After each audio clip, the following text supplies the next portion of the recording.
And as I said, I will try to be as brief as possible. I'm sure you are seeing it now. Yes? Yes. Okay.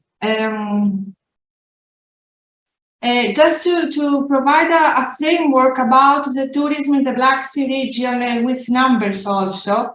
In the pro-COVID era, in 2018, when it was in 2019, actually, when we have the last data available from the World Tourism Organization about the PSEC region, which means the wider Black Sea area, it represented 10% of the world's arrival, which actually it was equal to 62 billion in international tourism receipts and 13% of Europe's tourism receipts, which we can see is quite a number for the Black Sea region.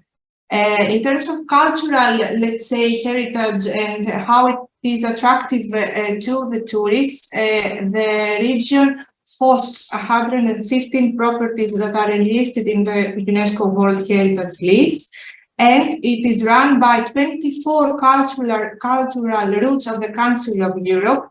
And the reason I'm mentioning these two categories for the cultural tourism perspective is that these are already available in the countries, and they should be exploited more as they are valuable drivers for tourism development in the region. Some numbers. These numbers come from from the UNWTO, and we can see the difference between 2019 pro-COVID, which is considered a very profitable year when it comes to tourism, and the 2021, where we have the latest data about the Black Sea countries we are targeting and we are talking about today. We can see the significant increase, and this gives us an idea of on where the tourism industry is heading. We can see that the numbers have almost doubled. Turkey remains the lead country, the tourist destination in the region. And I have put at the bottom two countries from the Mediterranean, Greece and Spain, that are considered also pioneer leaders, let's say, in the tourism industry. And we can see how the Black Sea region is a potential and a significant tourist destination that should be exploited better.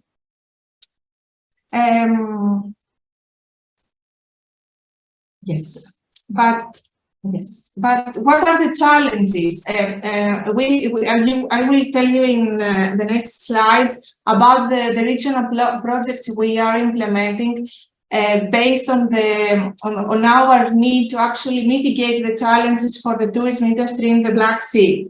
You can see on the left of the left column, let's say, the three emerging challenges that are more modern, if I must say. Professor Tigu mentioned earlier the sand, but we observe that the urbanization of the tourism and the most dominant three S's, sea, sun, sand, are actually dominating the tourism industry. And what we observe is that is not sustainable. Whereas there are other options of tourism industry to be developed and untapped markets like the community and the rural-based tourism, and other markets like the small-scale boating, pesca tourism, or even the underwater cultural heritage exploitation that is gaining ground in the last years. And these all respond better to what we observe after the COVID pandemic, is that the tourists develop new trends.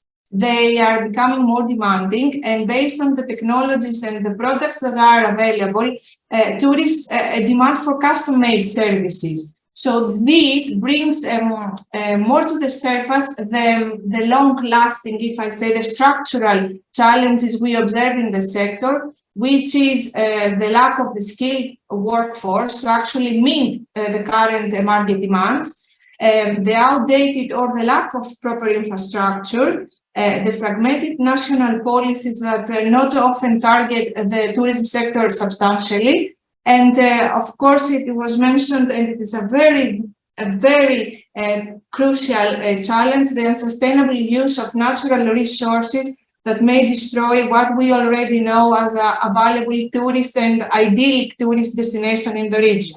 So to respond to these challenges and to offer some solutions, we have launched 4 regional projects. I'm sure there are many, but these are the ones we cooperate more and we are participating as a consortium. So I will share some practices, some conclusions, best practices and some conclusions from these 4 projects. 2 are more holistic. One is more holistic, the Bridge PS project. 4B is the reason we are here today, targets mainly the blue businesses in fisheries, tourism and transport in the region. And 2 that are already finished, the Black Sea Cruise and the Culture for Youth, that focused on exploring underdeveloped markets of the tourism industry and what is their potential to become drivers for development. I will be very brief. I will not bore you with details about the projects, but I will focus on the conclusions. About the small-scale boating, and you can see here in the graph, what we explore scale harbors and requires minimum infrastructure changes or development. There are already marinas, small-scale marinas in the Black Sea that should be exploited further. And there are also other sea basins, practices from other sea basins that could be serve as a good example or even as an example to be avoided for the development of the small-scale boating in the region. You can see in the graph what are the synergies that are being created when we talk about the development of the small-scale boating. And as I said, and I need to highlight this, it offers a very sustainable and very profitable solution to the cruise sector, even more now that the sector is under distress due to the regional challenges. Then we move on forward with another project, the Culture for Youth. We actually explored the potential of the framework of youth entrepreneurship in coastal tourism, and we explored it and we concluded again with some let's say priorities that demand future action, and these actually apply cross-sectorally or horizontally to the tourism industry, not only for the coastal tourism. And we heard it also from Professor Tigu, the digitalization of services, the skill development. But what also we observed more is that we need a supportive entrepreneurial ecosystem, that the youth is reluctant to invest in new businesses and startups in the tourism sector because they are afraid of what this entails. They do not they are not very well aware of how to develop a business plan, of how to launch a new business, what this should come in, what this will bring to the future, how they should support it, how they should develop it further to be competitive. So we observed this need for supportive entrepreneurial ecosystems in the Black Sea countries. This also includes the more vulnerable groups like the seniors or the women that need further support. Of course, environmental sustainability and the cooperation among all involved stakeholders is a key element for any success and any competitiveness in the sector of the tourism industry. These 2 are the papers that actually include the results, the best cases, and the recommendations for the future about these 2 projects. They are available on the ICBSS website. For this, okay, and then actually mentioned the details, so I will focus on the gaps and the proposed mitigation measures we identified, and I also have one more slide, so I will be very brief on how to support our competitiveness, blue business industry in the tourism sector in the Black Sea countries. We dug a bit deeper with the cooperation of Professor Tigu and her team and all the partners for the 4Bs project. We went a little bit deeper on what are the gaps of the blue businesses in the tourism industry in the Black Sea countries. And we went a step forward and compared these gaps with other EU sea basins like the Mediterranean, the Baltic, and the Atlantic coast, where they are a bit more advanced when it comes to the tourism development and the success of their businesses. You can see in the left column the identified gaps, and on the right column the proposed mitigation measures based on what we have observed has worked in the other sea basins. It is not groundbreaking knowledge. I'm sure that everyone is aware of these gaps and these measures. For example, we know we have already mentioned a lot the skilled workforce. So what is the proper solution to develop trainings and lifelong learning for the existing workforce, or develop mobility programs and hackathons and matchmake and support the mobility of the workforce to abroad to learn more and have an experience from another country and another business.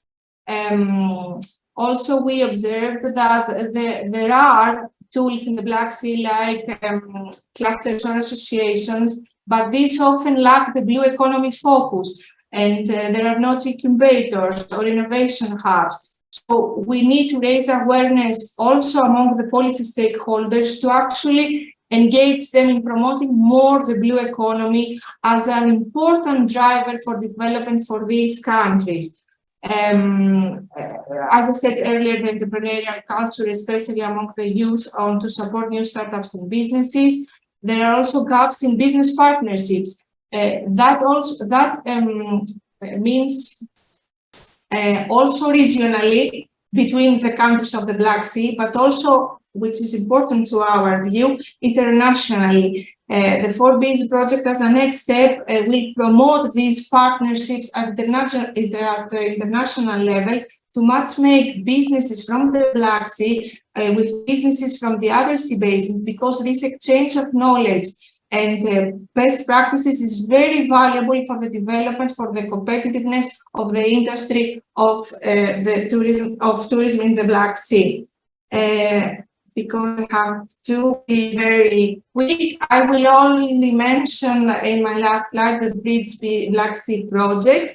I mentioned before that we are lacking accelerators business accelerators that focus on the Black Sea in the region. The Bridge Black Sea project actually filled in this gap with the launch of a Black Sea accelerator. The accelerator is now open for applications. And you can see in the sectors that it targets tourism and recreational activities is among the focused areas. It accepts solutions, either existing ones for a scaling them up or emerging ones from the Black Sea primarily, but also outside the Black Sea for companies that wish to be active in the Black Sea region. You can see you can find the link from the Bridge BS project to the accelerator. It is open for applications until October 31st this year. I'm sure a second round of call will be launched next year. I hope I was very brief. Thank you. Thank you very much.